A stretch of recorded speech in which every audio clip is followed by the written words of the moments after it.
Now for the video, we're going to add this HTML with a section called video, now a divider with a glass container and text center, so we have this spacing at the left and the right and the content is centered, a heading, and then a divider with a glass video wrapper and an iframe inside. An iframe is content that comes from a different source than your website. In this case, it comes from this YouTube video, okay? So if you go to any YouTube video, click share, go to embed, you have here a code you can copy and paste into your website, okay? The problem with this iframe right here is that it will always have the same width and height.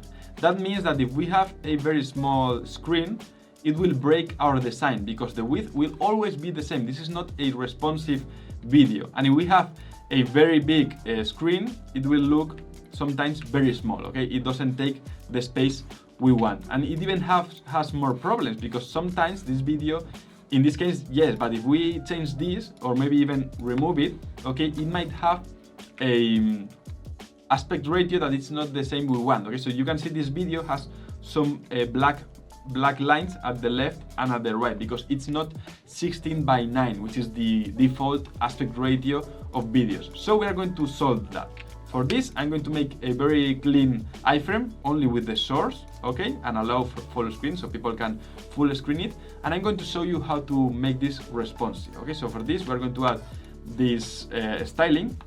In this case, I noticed with my code that I'm adding this padding at the top and at the bottom on most of my containers. So this is something we can refactor. We can make it simpler. So we're going to add a class instead of container. I'm going to add a class called container slash padding, like this. Okay, and I'm going to add a padding of for M and 0 right here. And I'm going to change this class for the ones that add this padding. The hero, I'm going to delete it. Okay, so now this padding will be removed.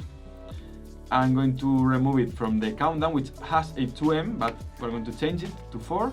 And I'm going to remove this video padding right here, okay? I already added those classes, okay, container padding, but this way, just by adding this class here, this class here, we can even remove this video section, and instead of having it there, I'm going to add this right here. I'm going to add the container padding, so we have this spacing, okay? If you can see it, if I remove it, if I add it, we have this spacing. And I can remove then this divider right here. Sorry, only one. We can remove this divider, and now we have a more simple HTML and a more simple CSS. We have deleted one class and we only added one, but it's been applied multiple times. So if we change it, if we someday we want to change this padding, we only have to change it once, okay? So how are we adding this 16:9 aspect ratio? Let me show you. First, I'm going to comment this so I can show you, okay? If I select the video slash wrapper, okay, I'm going to add a background color of aquamarine, okay, so you can see it. Okay, this is the video wrapper.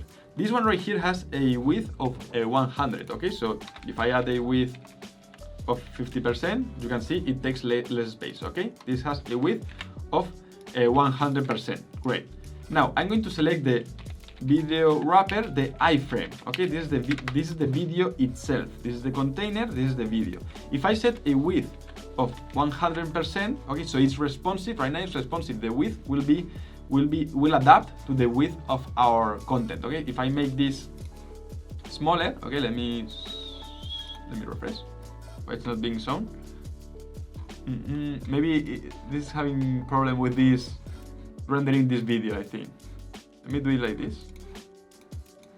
Maybe the live server is having problem with this. Okay, now if I resize this, the video will adapt, okay? But it will always have the same height. And if I add a height of 100%, okay, it will be the same because it's taking the height from this video wrapper. And if I add here a height of 100%, I'm not solving it either because a height of 100% is not defined yet. Maybe I can add a height of 100 view height, which is the height of the screen.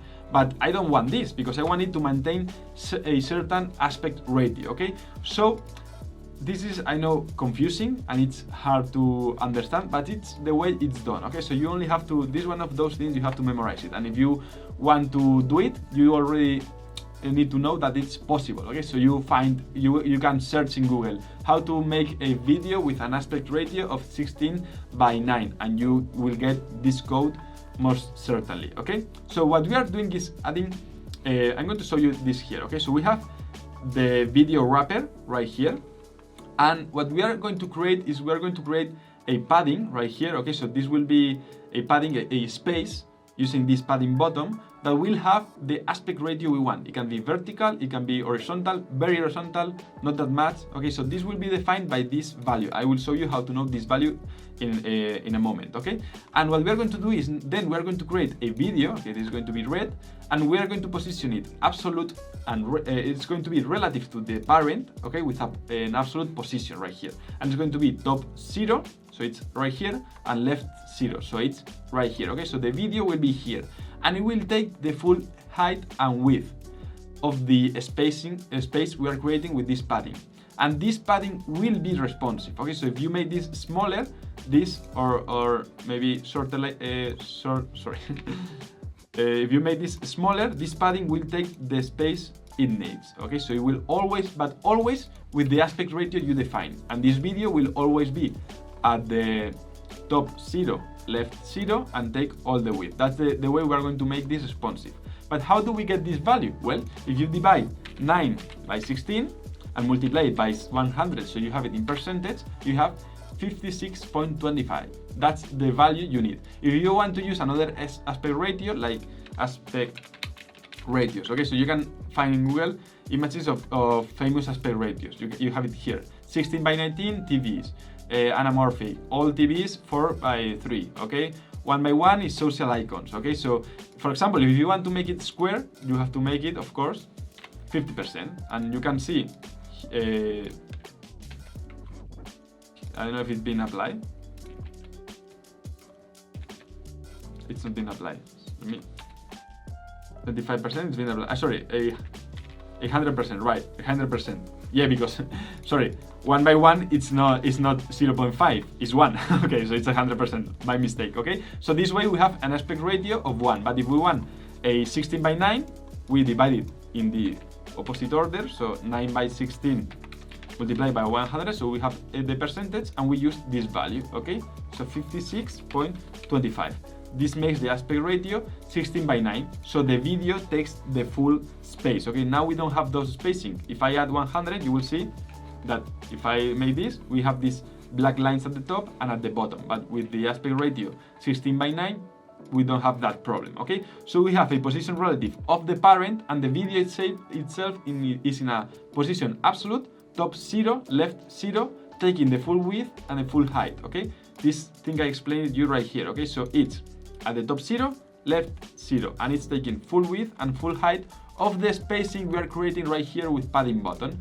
And the overflow is hidden. This is only in case the video takes more space, it will be hidden. And now it's completely responsive, and it will always be 16:19. It doesn't matter the size of your screen. Okay, so we have a completely responsive video with the aspect ratio you want right here, defined by this padding button, this position absolute relative, taking full height, full width, and full height, and the entry point is top 0, left 0, with a very simple iframe HTML.